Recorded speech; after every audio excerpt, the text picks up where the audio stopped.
Cornhole is one of the fastest growing sports in the country right now, and it may even become an Olympic event very soon. But why is that? Thanks, guys, and that's right. I am live here at Colonial Life Arena just hours before tip-off for the women's basketball team's first scrimmage. And although there are a lot of high expectations for the team this year, as the entire Final Four roster from last season will be returning for this upcoming year. No less than 2 years ago, you could get a bike anywhere at any time. But as of now, they're out of stock and they're pretty hard to get. Now back to you, Jake. I'm tossing it. Here you go. Go long. Thanks, Jay. Nice pass.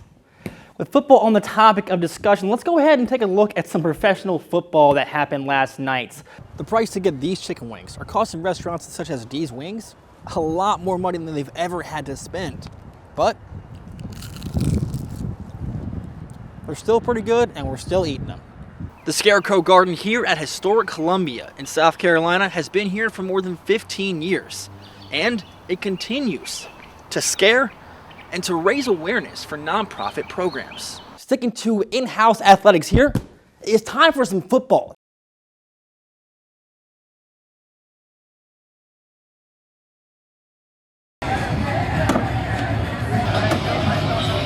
It's cornhole time, y'all. Cornhole, a family-friendly game involving bags and boards, is continuing to reach new heights. Cornhole is growing at a clip of maybe 35 to 50% a year. It's a pretty simple game, and for some, it's rather addicting. You know, they say with cornhole, it's like a bug that bites you, and that's what it was for me. It's such a simple game. You have 4 bags, and you know how to throw them in the hole. You just got to do it more often than the next guy. It's growing across the nation, and especially in the state of South Carolina. Bill Wingate, a Sumter County resident, decided to take initiative in expanding the cornhole community. I got a bunch of friends that enjoy playing cornhole, and nobody around here has any real cornhole tournaments and stuff, so I figured I'd bring this back home to South Carolina. Wingate is one of many South Carolina residents to start up a cornhole league, as across the state of South Carolina, there are over a dozen leagues running every single week. Cornhole is one of the fastest growing sports in the country right now, and it may even become an Olympic event very soon. But why is that? You can go anywhere in the country and find a place to play. I mean, anywhere. Eric Ryder, the general manager of a newly opened American Cornhole League facility in Rock Hill, South Carolina, says the pure competitiveness from players is the spark of the sport's growth. Over the last 2 years is really where I've seen some huge growth, not only in the pro division, but just your everyday player, just wanting to come out, wanting to compete. And local cornholer Joe Nathan is doing just that. I'm not the best one. There's a lot of guys out here better than me, but I want to get better. I want to get to beat those guys, and it feels good when you get to that next level and you can start competing on there and maybe start winning some money. For Carolina News, I'm Jake Homan.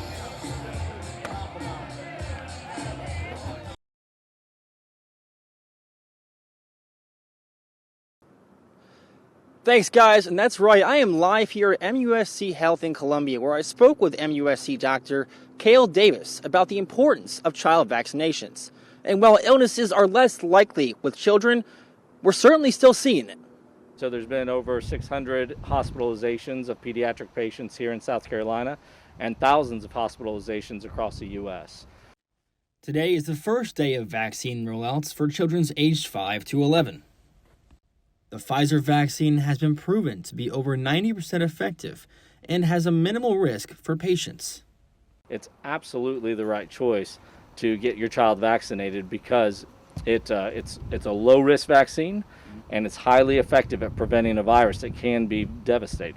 The vaccine producers have been working on this next rollout for over 8 months since the beginning when the adult vaccines were first released. In terms of the next step at finally defeating this virus, MUSC Dr. Cale Davis says it is certainly a big one. But this is the next big step toward creating that herd immunity that everybody has heard about and talked about, where you have enough people that have either been vaccinated or infected that it decreases the spread of the virus. Dr. Davis said this is the next big step, but it's not the last one. There are studies being done right now to create a safer vaccine for children as young as 6 months. Reporting to you live from MUSC Columbia, Coleman for Carolina News. Back to you guys in the studio.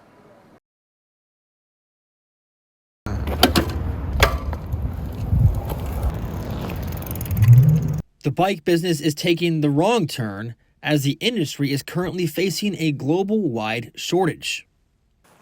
No less than 2 years ago, you could get a bike anywhere at any time. But as of now, they're out of stock and they're pretty hard to get. Brian Curran, owner of Outspoken Bicycles in Columbia, says the delay in the shipment of the bikes is something he's never seen before, and nothing is going to change that. It's like turning a battleship.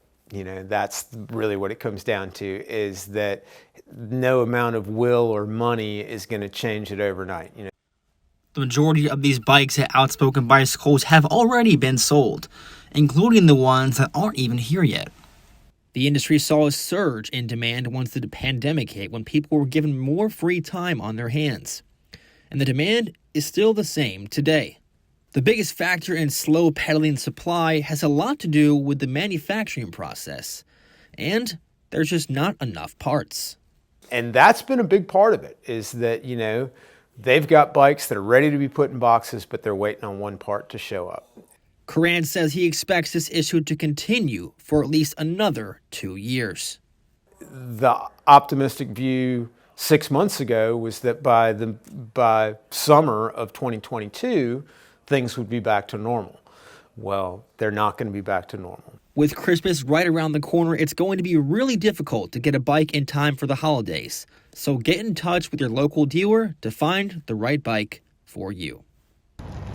For Carolina News, I'm Jake Coleman. Now back to you, Jake. I'm tossing it. Here you go. Go long. Thanks, Jay. Nice pass.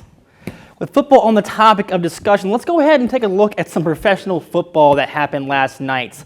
The New Orleans Saints hosted the Dallas Cowboys, and both teams are looking to avenge their Thanksgiving Day losses. Here in the first quarter, it took a while for both offenses to get rolling. That was until this toe drag swag by Michael Gallup for the 1-yard touchdown. Let's look at it one more time. There we go. 1 and 2 feet in. Nice catch. Next possession, the Saints quarterback Taysom Hill looking to respond. He finds a wide open Lil Jordan Humphrey for the score, tying the game at 7. Third quarter now, 3-point game. The handoff to Tony Pollard here. He goes to the left. He's a runner. He's a track star. Turning on the Jets down the sideline for a 58-yard touchdown to put the Cowboys up 10. Hold on a minute. What's that? That's right. It's a big man touchdown alert. Right here, 300-pound Carlos Watkins intercepts Taysom Hill and strolls into the end zone to cap off the victory for the Cowboys. Look at him go, man. I mean, he's running as fast as I was when I was late for school trying to catch the bus. Cowboys win the final score of 27-17. Moving on to basketball here, something you don't see every day. The game heard around the world last night in the NBA. The Grizzlies hosted the Oklahoma City Thunder. Here in the second quarter, we're going to go ahead. DeAnthony Melton to the rim here with the flush. Sweet mama. Melton again here from the top of the key, and bingo bango for 3. Next here in the third quarter, Jaren Jackson gets the pass with the corner 3. Splash. Are you guys noticing something here? Look at that score. That's right, a 73-point margin, breaking a 30-year NBA record. The Grizzlies shot 62% from the field and 52% from the free, winning with a final score of 152-79. And speaking of dominant basketball, one team who is on fire right now is our very own South Carolina women's basketball team. They're doing something right now that is unheard of. Through the first 8 games, South Carolina has outscored their opponents by more than 200 points, with a score of 613 to 403. Their average margin of victory is 26 points. Well, we can't forget this team lost a championship season from coronavirus shutdown 2 years ago, and last year lost a heartbreaking Final Four game. It's safe to say this team is ready than ever before. Take a look at what Dawn Staley had to say. This team is one that, they just want to win. So and I want to win, but there's a certain way you win, and we're forever in that process of playing great basketball every time that we step on the floor. The Gamecocks look to continue their success when they face a Big 12 opponent, the Kansas State Wildcats, tonight at Colonial Life Arena. Tip-off is at 7. And that's all we have for sports. For Carolina News, back to you guys at the desk.